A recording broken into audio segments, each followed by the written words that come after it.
निज पिलांक सहित इंग्राजी रे कथबार्ता हुअन्तु। उठी पड़ इंग्लिश रे कहबा वेक अप। जदि पिला सोई छंती उठेबा को चाहुचंदी पिलांकु तो इंग्लिश रे कहबे वेक अप। वेक अप ठीक अछि।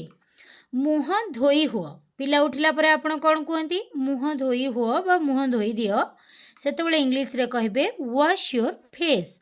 Wash your face. मुह पोछि दियो मुह पोछि दियो wipe your face. Wipe your face. दांत घसी दियो brush your teeth. Brush your teeth. दांत घसी दियो। गाधोई पड़ गाधोई पड़ टेक बाथ।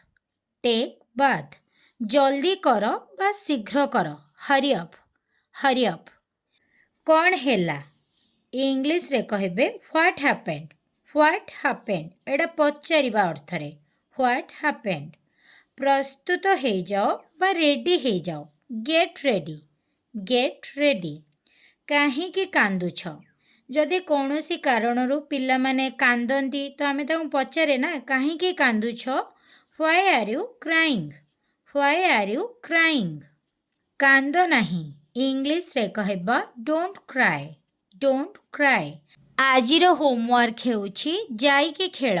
एहाकू इंग्लिश रे कौन कहिबा कमेंट बॉक्स रे निश्चिंत भावरे जणांतु। आपण माने जदि एहार पार्ट 2 देखिबा पई चाहुचंदी तो कमेंट करंतु। मैं एहार पार्ट 2 निश्चय भावरे आपण मानक पई आनिबी। जदि वीडियोटी आपण मानकू भल लागिला प्लीज वीडियोटी को लाइक एवं चैनल को सब्सक्राइब कर दियंतु। Thank you for watching.